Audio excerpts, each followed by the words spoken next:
हे भगवान, फिर उसकी गति क्या होगी? आपने तो स्पष्ट कह दिया कि जिसका मन वश में नहीं, जिसकी इंद्रियां वश में नहीं, उसके लिए योग प्राप्त होना कठिन, अर्थात भगवत प्राप्ति होना कठिन है। जो तत्परता पूर्वक संयमित होकर अपने मन को वश में कर ले, वो सुख पूर्वक भगवत प्राप्ति कर सकता है। पर उस साधक की क्या गति होगी जिसका मन, बुद्धि, चित्त, अहंकार ये वश में नहीं है, और वो साधना करता है, नाम जप करता है, सत्संग करता है, स्वाध्याय करता है, पर इंद्रिय विजयी नहीं है, मन विजयी नहीं है।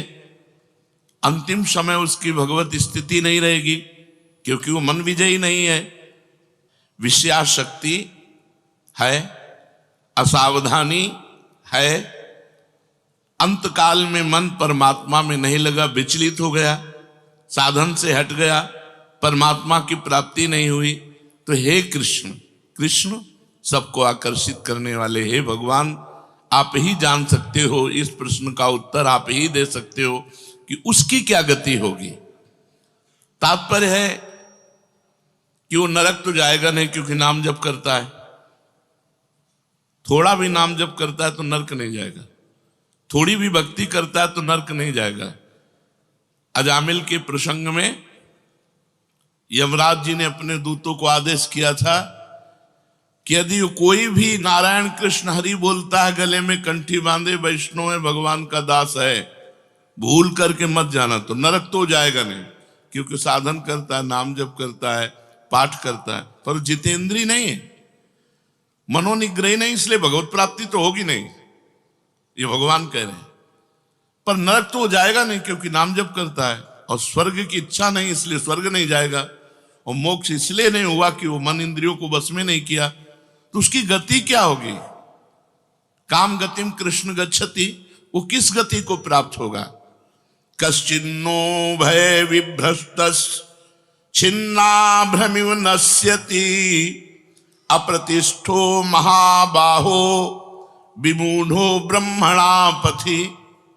हे महाबाहो, हे अजान बाहु, संसार के आश्रय से तो रहित है और परमात्मा के मार्ग में भ्रष्ट हो गया है, परमात्मा को प्राप्त नहीं कर पाया और संसार के मार्ग को छोड़ दिया है, दोनों ओर से भ्रष्ट हुआ। उसकी क्या गति होगी? कहीं वो किसी बादलों की तरह छिन्न भिन्न नष्ट तो नहीं हो जाएगा।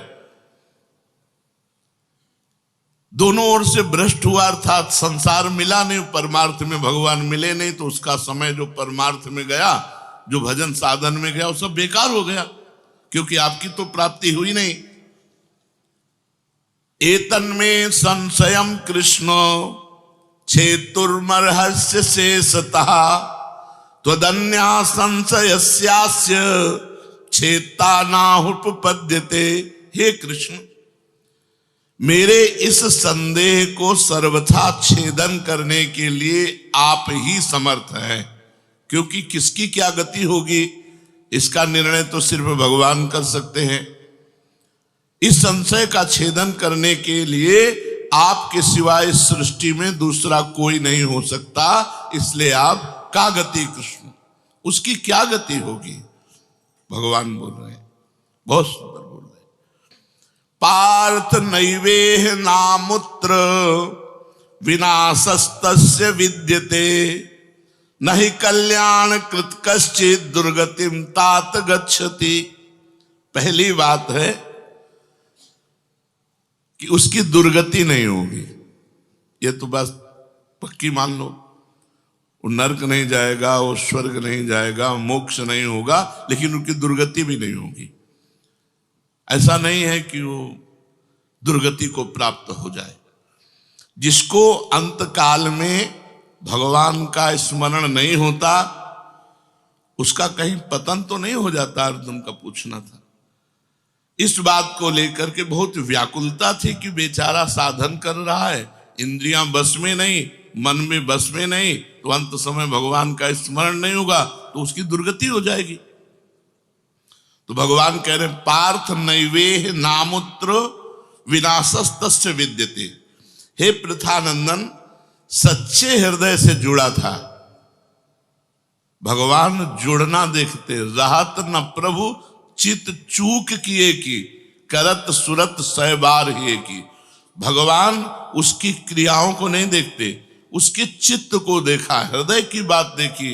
वो भगवान से जुड़ना चाहता है, वो भगवान को प्यार करना चाहता है, वो भगवान से मिलना चाहता है, पर इंद्रियां वश में ना होने के कारण, मन वश में ना होने के कारण बार बार वो विषयों में फिसल जाता है, बार बार भोगों में पतित हो जाता है। तो भगवान उसका पतित होना नहीं देखते, भगवान उसका चित्त से जुड़ना देखते हैं। रहत न प्रभु चित्त चूक किए की, करत सुरत सवार हिए की। हृदय की बात देखते, सच्चे हृदय से भगवान में जुड़ना चाहता था। अब उसका पतन नहीं हो सकता, मरने के बाद भी पतन नहीं हो सकता। जितनी उसकी स्थिति भजन में बन गई है, उसके नीचे वो गिर ही नहीं सकता। बहुत बढ़िया बात है।